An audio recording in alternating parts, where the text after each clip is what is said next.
have not become a patron of the Geocache Talk Network, what are you waiting for?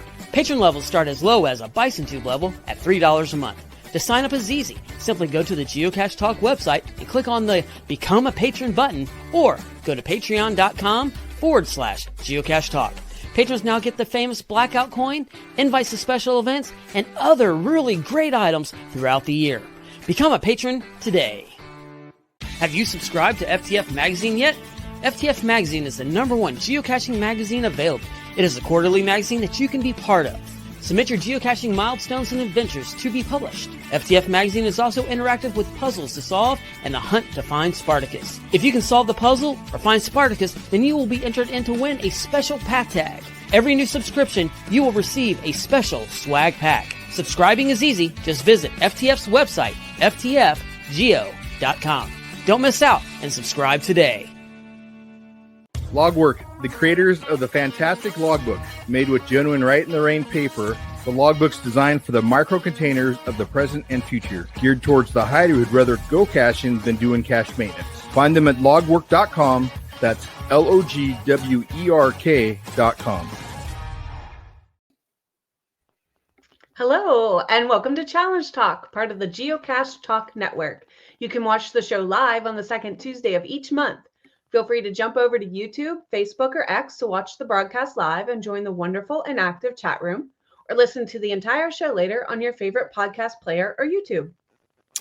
I think we've got a really cool show for you tonight. We've got several surprises and some announcements, plus an interview with the person responsible for one of the most widely sought challenges, jasmerb. Yeah, I'm so excited. We also have prizes to give away each show to our listeners. Between each show, be sure to email your challenge cache finds to challengetalkpodcast@gmail.com and you could be a winner. Later on in the show, we'll play our special game exclusively for the live audience, the Wheel of Challenges. So listen live, get your email app ready, and follow the instructions when the time comes so you can have a chance at winning tonight's grand prize. And at the end of the show, we'll highlight some of the challenge caches you found and someone will win our coveted monthly giveaway. So let's start out by welcoming our guest, Bryce, otherwise known as jasmerb. Welcome, Bryce. Glad to have you with us tonight. Yeah, nice to be here. Thanks for inviting me.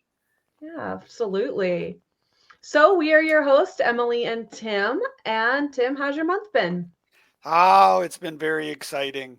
So it's old news now, but at the end of January, Geo Woodstock 2025 is the second American Giga event ever, third in North America, and we achieved the goal as ambassadors. That was our whole goal, was to see if we could make this event good job, worthy of everybody's attendance. Yeah, that's great. The good news.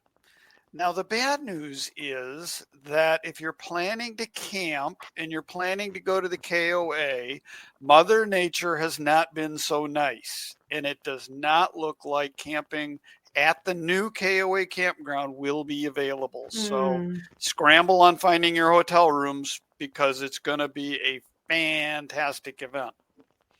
So working on that. Working on Cache Fest, that little mega event in Hawaii that we've got going this year. Now, if you listen to some of the other podcasts, a couple of weeks ago on Caching in the Northwest, I was a guest and we were talking about events for 2025 and I spilled some beans prematurely. So one of the things in tonight's news item, we'll talk a little bit more about it later, is there's been a release date for the new Treasures promotion. However, according to our friends at Project GC, because of the initial rollout, what's going to go on, what they expect to have in place, Project GC is not going to have checkers available on day one. Therefore, we can't include treasures in our Cache Fest challenge trail. That's right. But we'll shift. We'll figure. You're still going to come up with something great. You got to listen to the May show. That's right. Finally, is Camp MyGo. This is the third mega event that I get to work on this year. Camp MyGo is all ready to go. It's going to be in August. It's going to be great. We are starting to publish side events. 2 of them published this week. Swag for the event is going to go on sale next Friday.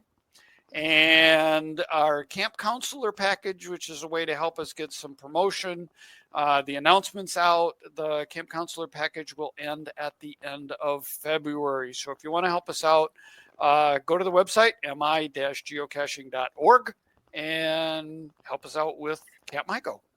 All right. Awesome. Other than that, not much. Nope, not much. Just megas, and gigas, right? So how's your month been, Emily? You know what? After last month's show, I had the opportunity to book an impromptu trip to Utah to see my parents. And so we took the chance to drive to Cache Odyssey, Utah. Wow. So I got to find my first Cache Odyssey cache, and I got to hang out with the cache owner, Jokeress, afterwards, talk about her awesome cache, which included some 3D printed elements. She's got her own 3D printer. I want one. It was so cool to see that element incorporated into her super awesome cache and to just hang out. We could have talked for hours. She was such a lovely host, and meeting her animals too. So that was the highlight of my month. Oh, that's cool. Yeah, I have yet to find a Cache Odyssey one. Yeah. My stamp has already been stolen, and I've had maintenance it 3 times already. So I'm so sorry. somebody tried to not, it requires 2 bits. Everybody knows what a bit is, right? 2 bits a quarter. And somebody tried to put a slug in, and it jammed everything up. So, oh, shoot. The maintenance you never expect is the maintenance you will have. Yeah. There you go. That is true. Yeah. Be ready for it. Yeah. So in the news for tonight, at least one of the elements of news is treasures. So the launch date is March the 17th. Yes. Brian didn't know when he was on last month, but yeah, March 17th. Yeah. It's been announced. 2 collections are going to be released to start. It just came out in today's logbook. So this is fresh off the press. You will have the 2 collections will release. You have to collect collection 1, which is, I think they said 4 treasures, and they need to be in traditional caches.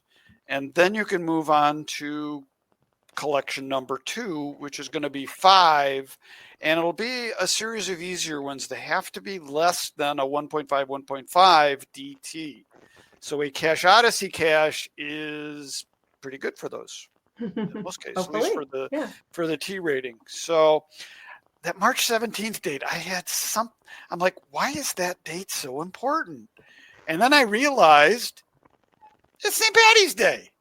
I like where you're going with this. Will you have the luck of the Irish for your treasure? The Jeremy Irish. I like where you're going with that. Very good. That's the big news for the day. Very good.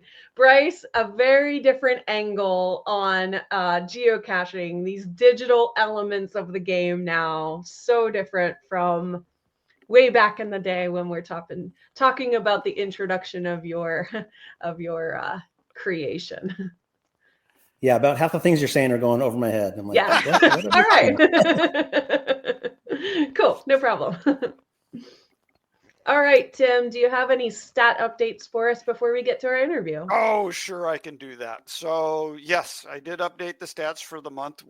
There are now, and Bryce, you'll like this, there are 44,919 unique challenges. Well, maybe not unique challenges, but unique challenge caches around the world. And that's an increase of 316 over last month. Awesome. And in the United States alone, there are 17,816 challenge caches to find. I do get to report that Florida rejoined the 4-digit club with Texas, California, Michigan. Florida just went over the 1,001 challenges. So they're back in the 4-digit club. Very cool. Okay, so here's a dumb question for me.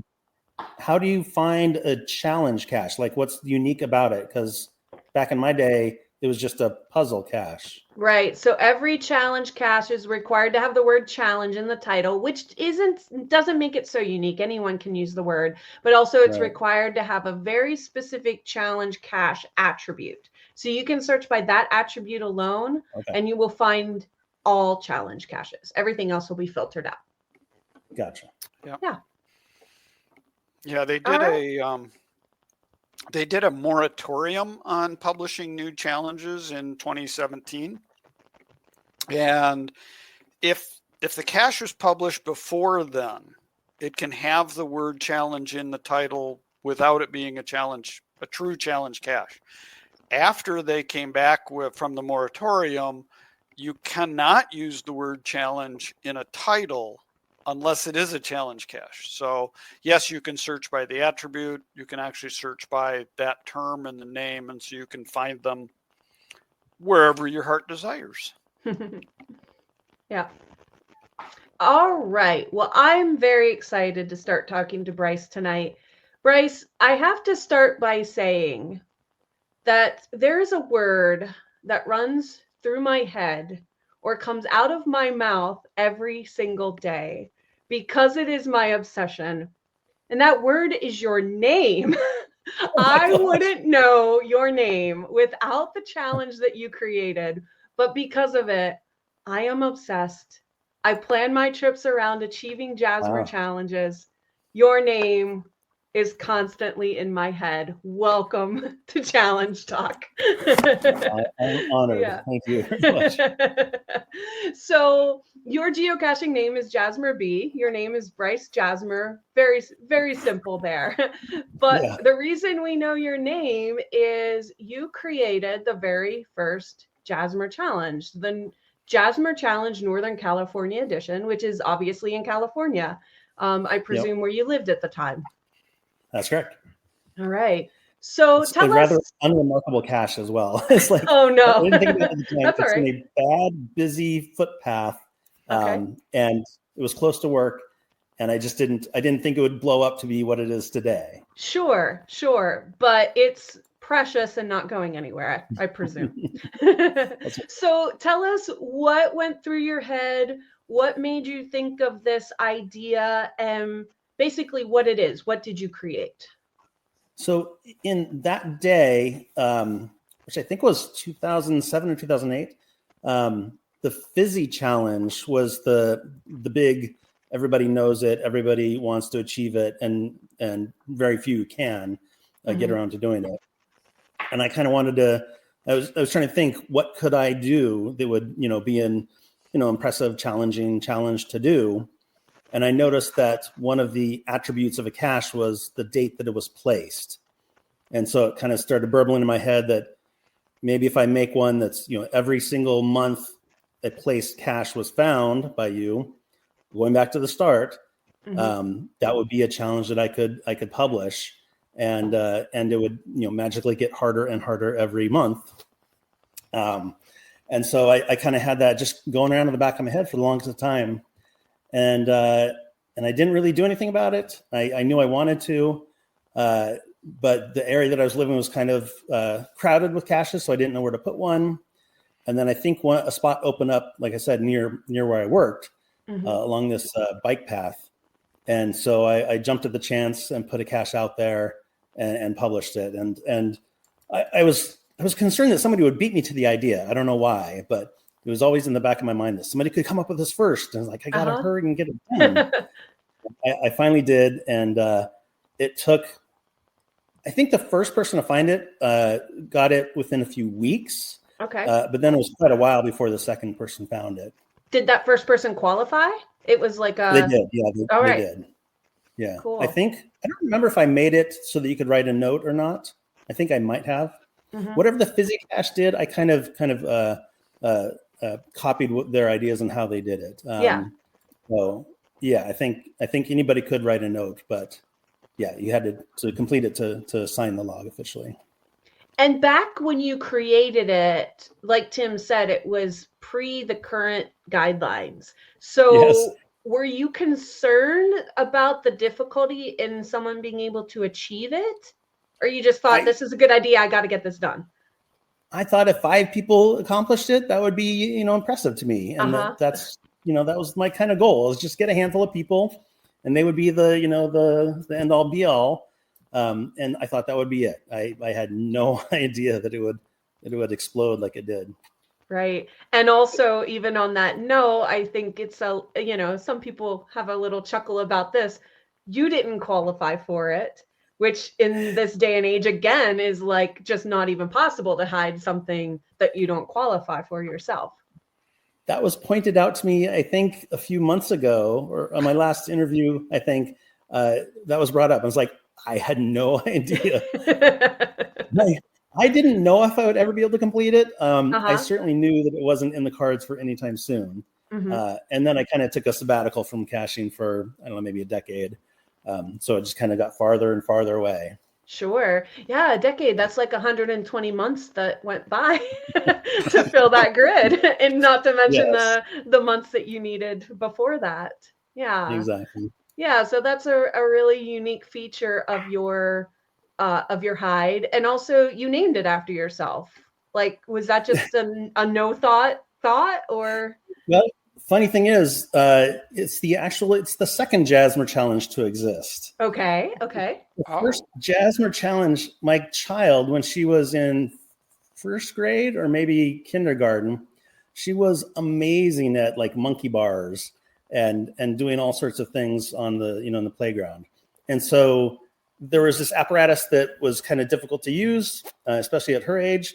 And so I said, hey, I'm going to make a challenge for you to see if you can like do these various steps and get back to the start. And I'll call that the Jasmer challenge. And so she eventually worked and she got it. And then when it came to geocaching, I was like, I've got to use that name again. That's lovely. Oh, that's such a nice little memory and tribute. Yeah. Very good. So it took me a long time to scroll through the cache page, but I'm showing that the cache was published on December the 19th of 2008. And it was found by B. Thomas. Ben or Chris? Who? B. Thomas and 1231. So yeah, it took 12 days. And I thought it was somebody else. Maybe they were in the second or third geocacher. Yeah, the Fat Cats wrote a note. Bright Eye wrote a note in January. They were out January 1st of 2009. And then it just takes off from there. In that area. Okay. So 550 finds to date. Very cool. 550. Oh, no, 550 logged visits. Okay. 326 smileys. There we go. So more than the 4 or 5 that you thought we're gonna go after this. Just a tad. I remember I used to be very vigilant, and every time somebody would write a found it, I would like go and check their history and kind of scold them if they hadn't completed it. But now it seems like just everybody's got 1,000+ finds easily, 10,000+ finds. So I'm like, I'm not going to bother you. I'm sure you do qualify. I believe. Yeah, there you go. It's kind of a job, right? Yeah, and so it was challenging in its own way back in 2008 and its own way in 2025. So 2008, there was a lot fewer months to fill in. What else did you think was hard about it? Well, clearly the old caches were always the hardest thing. I think at the time, maybe a July or a September was the earliest I had found of 2000. And I don't even remember how I found out back then, because it was, the tools and the search features were a little bit more archaic to find. I want to find a May 2000 cache. That was a little bit difficult, especially since there were gaps and you couldn't just say GC1, GC2, GC3. Right. So I knew that old stuff would be hard. And people talked about, I found a year 2000 cache. So that was always going to be the problem. And I had in the back of my head this worry that what happens if they archive one of the oldest caches out there and it's the last remaining one for that month. But I don't know how much the Jasmer challenge has affected that, but my understanding is that these caches are kind of being better kept alive and being kept from archived and, being transferred of ownership and whatnot. So that's Right. a good thing Sure. to hear that. Yeah, this summer, so there's only 4 August of 2000 caches left in the world. And this summer, Right. one of them was in danger, one Oh, up no. in Timms Way in Michigan. And so there were great efforts. I think some that we were absolutely not public, but there nonetheless to preserve this cache because of its value. Right. Wow. That's That great. would change I'm glad to hear the that. game big time to lose one of 4 around the world.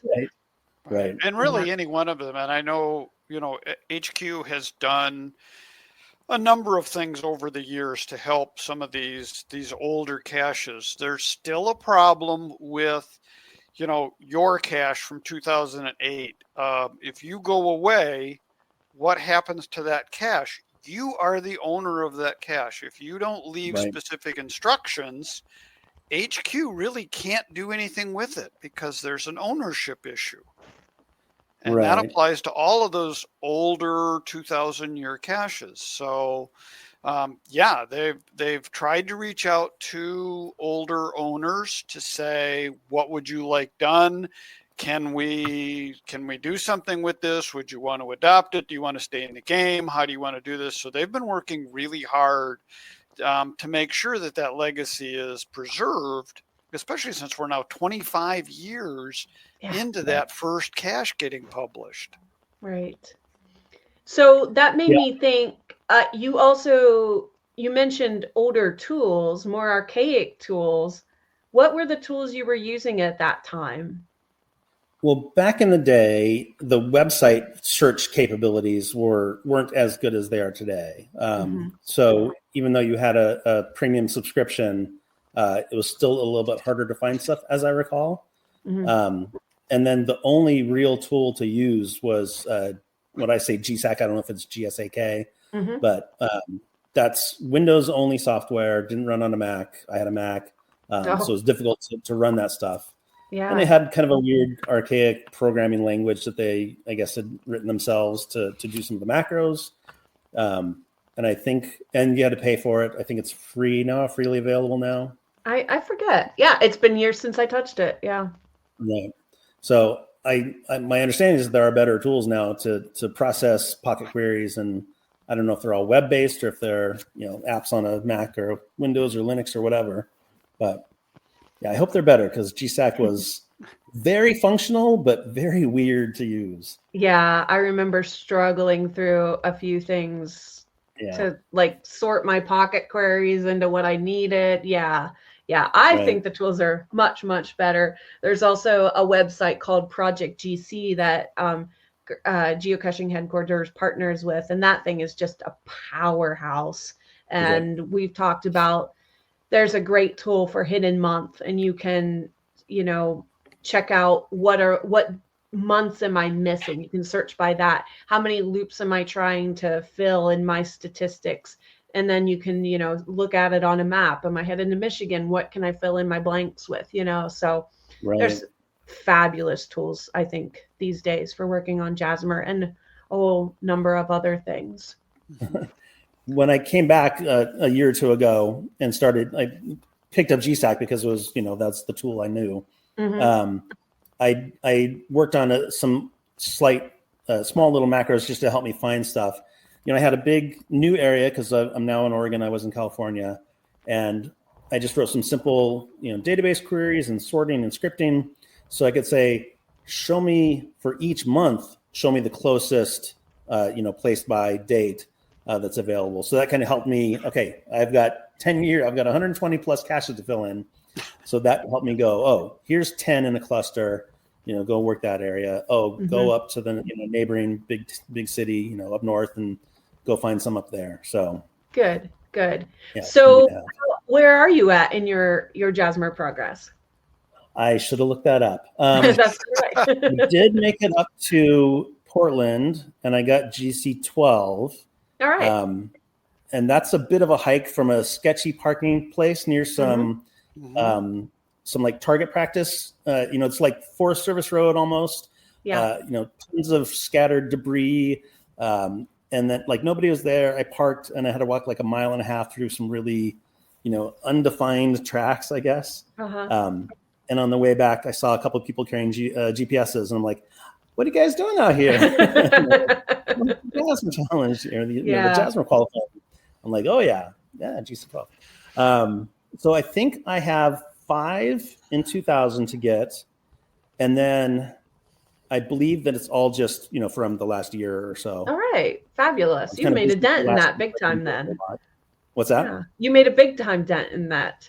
Yeah, okay. I did. I really, while I had that, I had a gift subscription, so I had the premium account.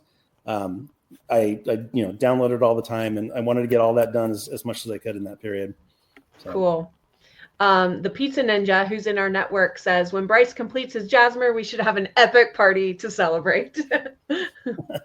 I like that idea. Very good. I'm so happy that I got grandfathered in and didn't have to qualify for my own cash. Yes, but it's great. You're working towards it. And you know what? I've had a thought regarding my Jasmer quest, and I'm currently on a quad Jasmer quest. So I'm always trying to make sure I have 4 finds in the new months, so that as I'm working towards it, with the day I find my quad qualifying old cache, I'm there. I'm qualified completely. So it's very much on my mind. But as I'm making these journeys to focused around these old caches, I feel like I'm on this shared pilgrimage, and everyone is going to these old cache spots in a different order at a different time, but we're all going to these places on purpose together, separately, but together. And I just think that's so neat about the Jasmer Challenge, that we're having these individual shared experiences. We can get together, we're nerding out. We've got people saying in the chat here, yeah, GC12 was awesome and the parking was scary. So K-Blast from Ohio knows what you're talking about, because we all got to get to GC12, Right. So I really love that part of the Jasmer Challenge and the quest that it takes people on. And I love the community in geocaching. And this is just one way the community really geeks out together. And thank you, Bryce, for what you've given us. Yeah, it's really pretty special, and you're a lot closer, Bryce, especially with that 10-year gap in there. You need 5 caches from the year 2000, and you've only found 3 for the year 2024, and you've been slacking on 2025 so far. Yeah. Got busy last year, so that's a problem. Yeah, very good, very good. So speaking of some of the tools that help people, there's also different statistic websites. So Project GC gives people statistics and badges and everything based on their profile. And so they have their badges for Jasmer Challenge. It's got different levels. It has loop add-ons. So you've got your basic core badge, and then it changes with color as you achieve more and more. You've got your add-ons on the side of the badge. So that's a unique and dynamic badge. My Geocaching Profile, another stats-based website, has a badge for the Jasmer Challenge, and they keep track of different Jasmer challenges in different states. So as you log those, you rank higher on their badge for the number of Jasmer challenges you log. So not only is it I'm achieving the Jasmer Challenge, but I'm achieving these angles on achieving the Jasmer Challenge. So I think I found Michigan Jasmer Challenge, a Utah Jasmer Challenge, an Ohio. So you meant this to be copied, right? This wasn't mine alone. I didn't want, people in like Germany to get every month and then have to fly to California in order to sign the log. So the first goal was like, yes, take it, copy it, keep the name if you could. and make it local so that, people could finish it somewhat close to their home coordinates. So yeah, that was always the goal. And when I walked away from geocaching for a while, I don't know if anybody had copied it by that point. A couple of people asked me if it's okay. It's like, yeah, it's right there. Go ahead. And years later, I just happened to, I don't know if it was Google or search for it or something, and it was just like, bam, there's dozens. I was like, I was shocked by that. I didn't realize it would take off that much. Very fun. Cool. Yeah. Well, is there any statistics that are really speaking to you of other things you're trying to achieve as we're all trying to achieve your namesake? I mean, my secondary goal is counties in Oregon, so right. I'd like to do that. That's a nice motorcycle trip. What's that? That's a nice trip. I did that a few years ago. Yeah. So I went down to California. I got a bunch when I went down there. Rode across the state on my motorcycle. Got a bunch, and like a large swath of eastern Oregon. So there are big counties down there. So I got a bunch of those. I'm much closer on my county challenge now. All right, good. That's fun. So would you be interested to know that if you do a search with the title Jasmer, there are 787 challenges or caches. Most of them are challenges, but caches with the name Jasmer in it. 787 now. Yeah. It's funny because I see a bunch of mini Jasmer challenges, and my assumption is that they're, a portion of. And one of the things I considered doing from the start was, get the last 10 years of caches. And, in 2008, that would be everything. But then in 2010, it would start to get easier and easier. And I'm glad I didn't do that from the start. And I'm also glad to see that people are doing, subsets of that challenge just to make it more achievable and other people can get it. Yeah, absolutely. I had one around here. I called it a 5-year mini Jasmer, and it can be any year since it started. I have a lot of cachers around here where there was a big boom around 2010 to 2018. And so a lot of people are qualifying with at least 5 years in that time frame. So yeah, that's a good point. It's a fabulous but absolutely huge undertaking to achieve the Jasmer challenge. But there's so many achievements along the way. Oh, yeah. So BFMC geocachers from Australia, don't forget the Osmer. Are you familiar with the Osmer? So correct me if I'm wrong, but Australia, you can achieve almost a Jasmer challenge. So there's a few months that they don't have within the country, and so you can qualify for the Osmer by finding everything but those months. Yeah, it was one of those. I think the gap is May and July. Well, it's definitely August that they don't have. BFMC was on the show a couple of months ago, and you can get the full Jasmer except for 4 months in the year 2000. So they did their own little twist, and it's pretty cool. Yeah. And does it have to be? Do all of the qualifying finds have to be in Australia? Oh, good question. Let's wait for his answer in the chat. I like that. He's in the chat room. So, I don't want to pretend I'm an expert on that by any means. If I go to Australia, I want to make sure what qualified. Oh, okay. Nope. He says no. Doesn't. Yep. So, but if you're an Australian cacher, they will accept your -4 for the Osmer. All right, very good. Thanks for bringing that up. I'm glad you did, so we could talk about that tonight. So one of our listeners, R. Reagan, told me today that he published a geocache 528 feet from your Northern California Jasmer Challenge, and he called it, so this is GCB1N35, and he called it the quadruple Jasmer. It is not a challenge because you cannot hide a challenge cache for quadruple. It's too unattainable. The new challenge guidelines are all about attainability, accessibility. So it's a traditional cache. Anybody can find it. Anybody can log it.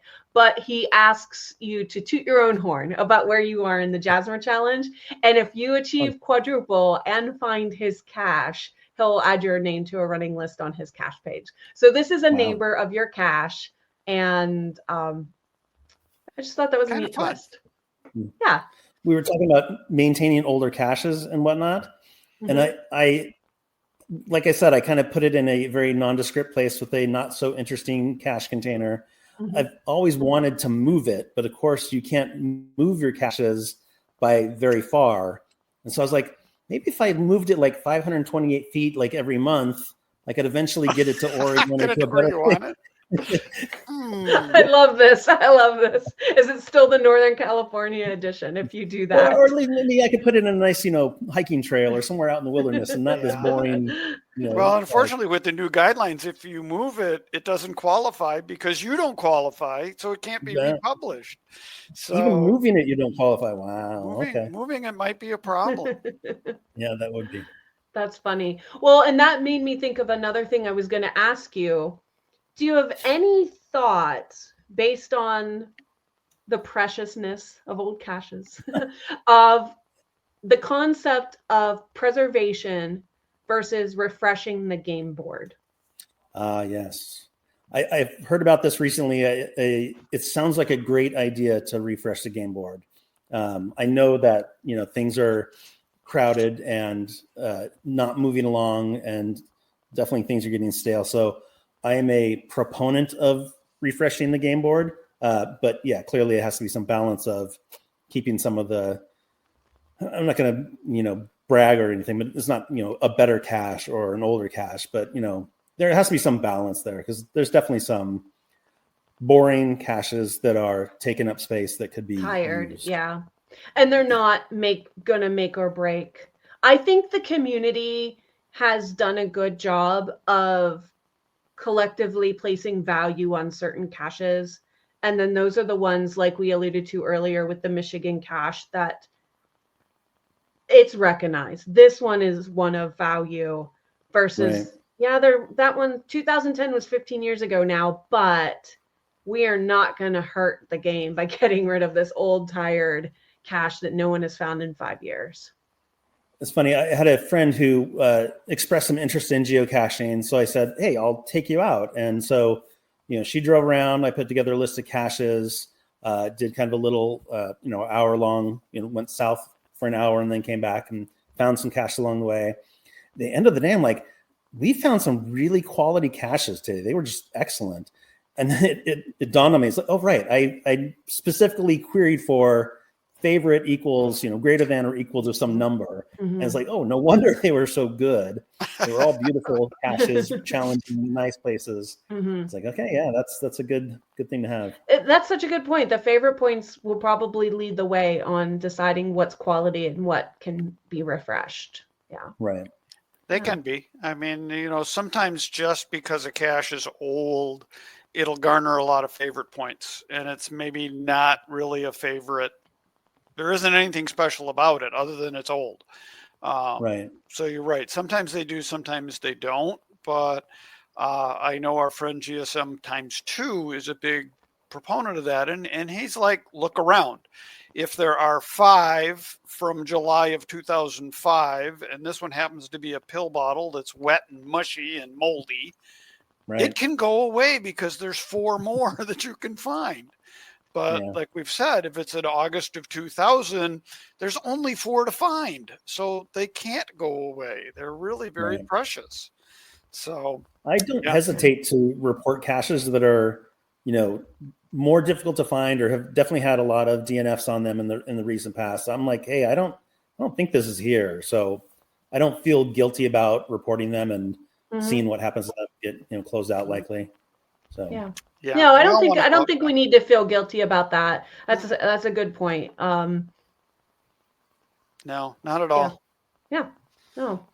Well, Bryce, we have a special announcement on this show. You're a little privy to it, but we're going to bring in we're going to bring in another guest about Is a it big bean announcement. spilling time? It's bean spilling time with Gary. Oh, Hey, Gary. here's our bean spiller. Bean Hello. spiller all the way from Bamarama. I'm in Bamarama, the beautiful Gulf Shores, Alabama. And We heard the weather is beautiful down there this time of day, right? we've had a little bit of a rain deluge, but hey, it is what it is. So we'll be okay. All right. Well, Gary, We'll is be it okay. time? All right, wait a minute. I'm looking for it. Oh no, Gary just spilled the beans.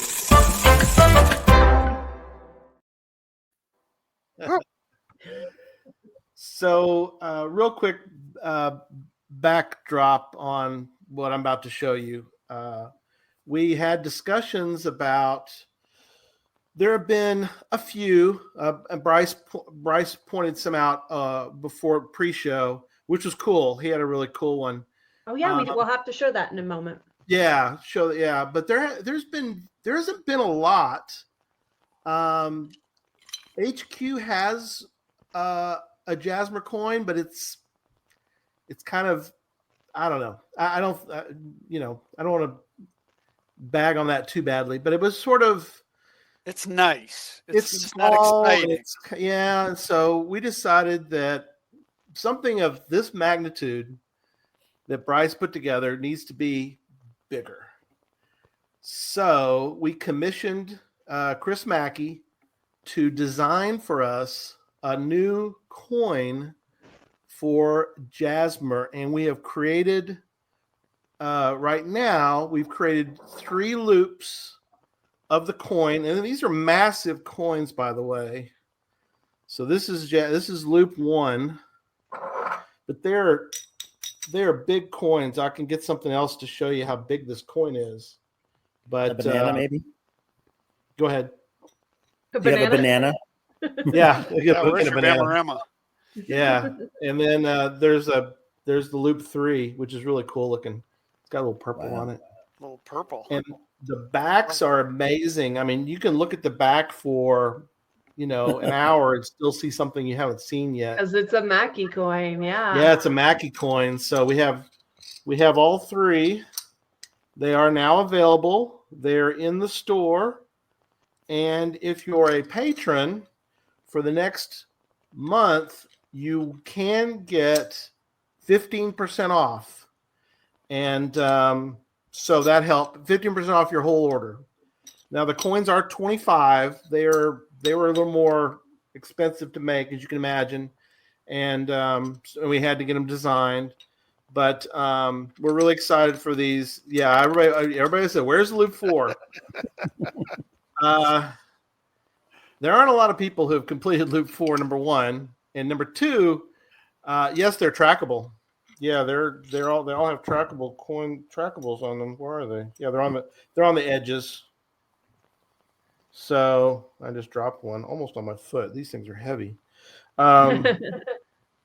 So again, these are available. They're in the store, and if you are a patron, take advantage of the 15% off your whole order. There's not a lot. There are, as you can imagine, we got a bunch of loop 1, because loop 1 obviously this is the most popular because it's loop 1. Easiest. Yeah, It's there's easiest. Yeah. There's approximately 70 of these coins. There's only 10 of the loop 3. There's 20 of the loop 2. The reason there's no loop 4 is money. How many people are going to buy this coin? How many people? You got to make these coins. They're not. This isn't magic. Magical money. That's out there. You have to pay somebody to make these coins before you can sell these coins. And I don't think it's cost effective to make a loop 4 if you're only going to sell 3 of them. Why make 20 if you can only sell 3? So I'm sorry, but financially, it doesn't make any sense to make a loop 4. But loops 1, 2, and 3, they're out there. And so how about this, Gary? Challenge accepted. If people want to pre-order a loop 4 and seed us the money to make it, we'll do it. Absolutely. Yeah, that's a possibility. We'll talk more. There you go. I don't have it yet, but I'm working on 4. So anyway, they're a big, nice coin, and we're very excited to have these. And like I said, Chris Mackey, it's always great to have a Chris Mackey coin because they're so Chris on a number of coins. He is amazing. Yes. Yeah. Yes. So we put the link up there. This is etsy.com/shop/geocache talk shop. And you can link to that from geocachetalk.com, and we'll put the link in the show notes and all that good stuff. Yep. So let y'all get back patrons get into your email for that patrons 15% off link. For 30 days, we've got a link in there for the patrons to help them out and give them a 15% discount. So thank you, patrons. Thank you all. Thanks, Bryce, for being on tonight. And back to the show. Thanks, Gary. See you later. So yeah, Bryce, that reminded me that coinsandpins.com made that Jasmer coin. And that's like the first one that was made that we know of? It's certainly the first one I was aware of. They're the only ones to approach me and say, hey, can we use your name? Sure, go ahead. They're like, we'll send you 6 of them. I was like, even better. So that's got like the infinity type style in the middle there with the different months. Yeah, the years are in the middle, and then the months are on the rim. Okay. Yeah, the months go around the edge, and then the backside. I don't know if they all have my name on them, but this one does. So they etched your name, engraved your name. Nice. Yeah. Good. Yeah, it's a really nice coin. I know we built some coins here where we can custom etch them, and that's something you can do when you build the coin, that you can have that design and then etch whatever you want on it. And sometimes it's 15 cents more, but most of the time it's not if you do the design that way. So right. And then now you have a customized token for you. Yeah. That's really cool. That's cool. Well, Bryce, thank you so much. It's been a pleasure. We've had this in the works for months, and I'm so glad it's finally today and we can meet and talk. I've been very excited to talk to you about the Jasmer Challenge. And we know you have something else going on soon, but you're welcome to stay during our games for as long as you can. Yeah, I'll stick around for a little bit. All right. So it is time for our Hello, I'm Fisher Casher, and I'm from Waynesboro, Virginia, and I'm here to tell you that it's time for the Wheel of Challenges.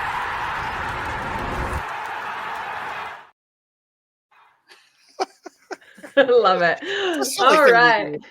Yes, absolutely.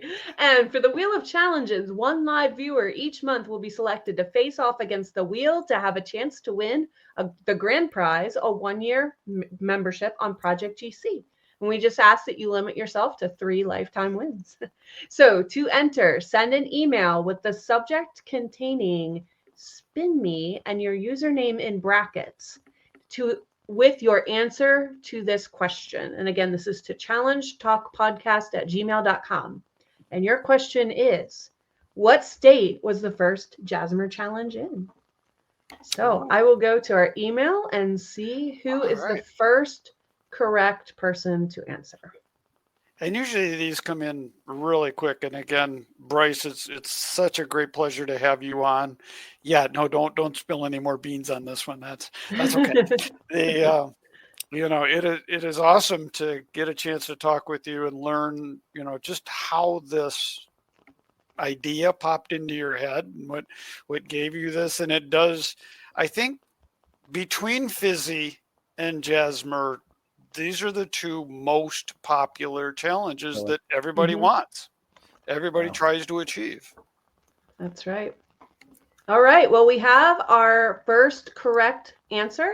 Ooh. And it is Reese 486. Oh. So let's spin that wheel get rid of that question. Oops, Oh, I should say our answer was California for everyone waiting. And we have it's a tough one. 4.5 difficulty challenge.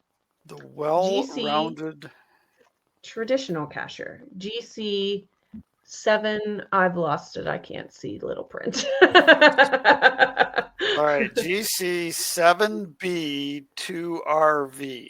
All right. So well-rounded traditional challenge cache. And I see also it says 72 out of 81. So this sounds like a grid challenge, a fizzy grid challenge. This one's in Finland is where this one is. And it's got rated a 77 difficulty. Whoa. All right, you got to get the checker running and change this to capital R. Capital R. Mm-hmm. Reese 486. Mm-hmm. And run the checker. Oh no! It says 68 out of 70. By 4. Oh, so close. No. Now we'll know what you need to work towards in the next few months. Yeah. Run that checker for yourself. All over the board there that needs to get fixed up. So, yeah. All right. Well, thanks, Reese. We tried. Yes, thank you for trying. And now we'll get on to our monthly challengers. Each month, we give a congratulatory shout out to listeners who email us proof of qualifying and logging a challenge cache since the last show. Anyone who sends an email to challengetalkpodcast@gmail.com with the GC code having a found it log and photos if you like to share will be entered for a prize giveaway for a Challenge Talk path tag. So here are a few of the interesting challenges we heard about from our listeners this month.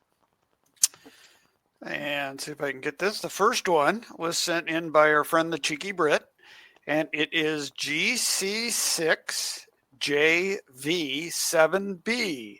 It's the Grid Runner Challenge. 1 date-placed stat bar. Star bar. Yes, a star bar. So it's a 4.5 4. And the neat thing about this challenge is it's hidden by our old host, Jeff, or the Bruce 7. Is it the Bruce 7 or Bruce 07? Sorry, Jeff.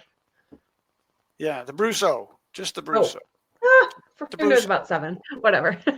So the stat bar collection of possible sums of difficulty plus terrain that are 17 star sums from 2 to 4. All right, interesting. Looks like a toughie one. It's a good complex one for a complex thinking guy. Very well done, Cheeky Brit. Wow. Yeah, there's all kinds of stuff here. Yeah. Jeff has at the top of the page for one single date placed month day, have at least one find for each of the 17 DT sums. To sum all that up into one sentence.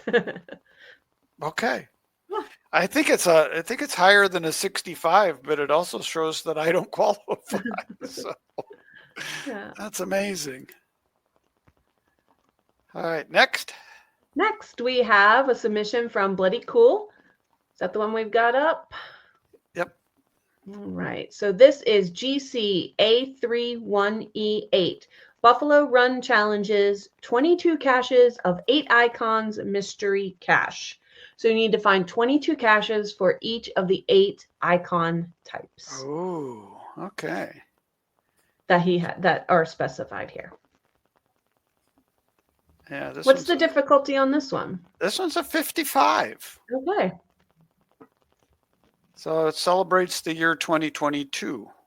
So that's where the number of 22 that's where the 2022 came in.